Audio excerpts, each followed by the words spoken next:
Hello friends, latest ആയിട്ട് notification വന്നിരിക്കുന്നത് union public service കമ്മീഷനിൽ നിന്നാണ് പുതിയൊരു നോട്ടിഫിക്കേഷൻ വന്നിരിക്കുന്നത്. വിളിച്ചിരിക്കുന്നത് നോക്കുകയാണെങ്കിൽ combined defence service examination phase 2 ആണ് ഇപ്പോൾ വിളിച്ചിരിക്കുന്നത് നോക്കിക്കുക. സോ ഇപ്പോൾ ഇവർ മെൻഷൻ ചെയ്തേക്കുന്നതെന്ന് പറയുകയാണെങ്കിൽ നിങ്ങൾ പുതിയൊരു കാൻഡിഡേറ്റ് ആണെങ്കിൽ അത് ഒരു പുതിയതായിട്ടൊരു ഫ്രഷ് പോർട്ടൽ അവർ ഇൻട്രൊഡ്യൂസ് ചെയ്തിട്ടുണ്ട്. ആ പോർട്ടലിൽ വേണം നിങ്ങൾ രജിസ്ട്രേഷൻ ചെയ്യാമെന്ന് പറയുന്നുണ്ട്. അതോടൊപ്പം നിങ്ങൾ നേരത്തെ രജിസ്ട്രേഷൻ ചെയ്തവരാണെങ്കിൽ തന്നെയും അവരും പുതിയതായിട്ടുള്ള പോർട്ടലിൽ വേണം രജിസ്റ്റർ ചെയ്യാമെന്നാണ് അവർ പറയുന്നത്. അതൊന്ന് ശ്രദ്ധിക്കുക. അതോടൊപ്പം തന്നെ അതിൻ്റെ ക്വാളിഫിക്കേഷൻസ്, എക്സാമിനേഷൻ ഡേറ്റ് എന്നാണ്, അതുപോലെ തന്നെ ലാസ്റ്റ് ഡേറ്റ് എന്താണെന്നൊക്കെ നോക്കാം. അപ്പോൾ നമുക്ക് ഫസ്റ്റ് നോക്കാം ലാസ്റ്റ് ഡേറ്റ് എന്നത്. ലാസ്റ്റ് ഡേറ്റ് പറയുന്നത് 17 ജൂണാണ് 2025. ലാസ്റ്റ് ഡേറ്റ് എന്ന് പറയുന്നത്. അപ്പോൾ അതിന് മുന്നേ അപ്ലൈ ചെയ്യാൻ പറ്റുന്നവരെല്ലാം അപ്ലൈ ചെയ്യുക. അതോടൊപ്പം തന്നെ ഇതിന് പെനാൽറ്റി ഉണ്ട്, പെനാൽറ്റി നെഗറ്റീവ് മാർക്ക് ഉണ്ടെന്ന് ഓർത്തിരിക്കുക. അതുപോലെ തന്നെ ഇത് OMR ബേസ്ഡ് എക്സാം ആണ് കണ്ടക്ട് ചെയ്യുന്നതെന്ന് ഓർത്തിരിക്കുക. സോ അപ്പോൾ വിളിച്ചിരിക്കുന്നത് എങ്ങോട്ടൊക്കെയാണ് നമുക്ക് ഫസ്റ്റ് വിളിച്ചിരിക്കുന്നത് ഇന്ത്യൻ മിലിറ്ററി അക്കാഡമി ഡെറാഡൂൺ, 100 വേക്കൻസിയാണ് ഇപ്പോൾ വന്നിരിക്കുന്നത്. ഇന്ത്യൻ നേവൽ അക്കാഡമി ഏഴിമല, അത് കേരളത്തിലാണ്, 26 vacancy. Air force academy Hyderabad 32 vacancy. Officers training academy Chennai Madras 276 vacancy. Officers training academy Chennai Madras 19 vacancy. അങ്ങനെ ടോട്ടൽ 453 വേക്കൻസിയാണ് ഇതിലേക്ക് അപ്ലൈ ചെയ്യാൻ പറ്റുന്നത്.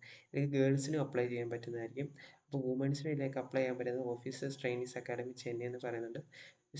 ഷോർട്ട് സർവീസ് കമ്മീഷൻ വുമണിന് വേണ്ടിയുള്ളതാണെന്ന് ഓർത്തിരിക്കുക.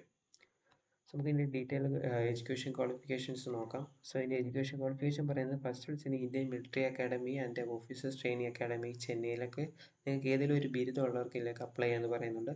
അതോടൊപ്പം രണ്ടാമത് വിളിച്ചിരിക്കുന്നത് ഇന്ത്യൻ നേവൽ അക്കാഡമി, അവിടെ വേണ്ടത് നിങ്ങൾക്ക് എഞ്ചിനീയറിംഗ് ഡിഗ്രി ഉണ്ടായിരിക്കണമെന്ന് പറയുന്നുണ്ട്.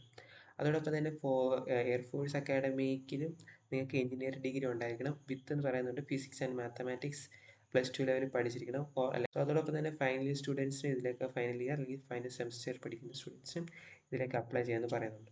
ഇനി എക്സാമിനേഷൻ സെൻറ്റർ വരുന്നത് കേരളത്തിൽ എക്സാമിനേഷൻ സെൻറ്റർ ഉണ്ട്. കൊച്ചി, കോഴിക്കോട്, തിരുവനന്തപുരമാണ് എക്സാമിനേഷൻ സെൻറ്റർ കേരളത്തിൽ വരുന്നത്. ഇനി ഏജ് ലിമിറ്റ് നോക്കുകയാണെങ്കിൽ ഇന്ത്യൻ മിലിറ്ററി അക്കാഡമിയിലേക്ക് ജൂലൈ 2 മുതൽ 1 ജൂലൈ 2007 വരെയുള്ള ഇടയിലുള്ള കാൻഡിഡേറ്റിലേക്ക് അപ്ലൈ ചെയ്യാമെന്ന് പറയുന്നുണ്ട്. പിന്നീട് വിളിച്ചിരിക്കുന്നത് ഇന്ത്യൻ നേവൽ അക്കാഡമി, ക്വാളിഫിക്കേഷൻസ് പറയുന്നത് 2 ജൂലൈ 2002 തൊട്ട് 1 ജൂലൈ 2007 ഇടയിൽ ജനിച്ചവർക്ക് അപ്ലൈ ചെയ്യാം. അതോടൊപ്പം എയർഫോഴ്സിലേക്കാണെങ്കിൽ 20 മുതൽ 24 വയസ്സ് വരെയുള്ളവർക്ക് അപ്ലൈ ചെയ്യാമെന്ന് പറയുന്നുണ്ട്.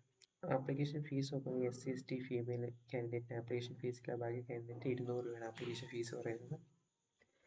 ഇനി എക്സാമിനേഷൻ എന്ന് വെച്ചാൽ നിങ്ങൾക്ക് റിട്ടേൺ എക്സാം ഉണ്ടായിരിക്കും, പിന്നീട് നിങ്ങൾക്ക് ഇൻ്റർവ്യൂ ഉണ്ടായിരിക്കും. അപ്പോൾ ഡീറ്റെയിൽ ആയിട്ട് നോട്ടിഫിക്കേഷൻ കൊടുത്തിട്ടുണ്ട്. ലിങ്ക് ഡിസ്ക്രിപ്ഷൻ ബോക്സിൽ കൊടുത്ത് നിങ്ങൾക്ക് ഡൗൺലോഡ് ചെയ്യാവുന്നതാണ്.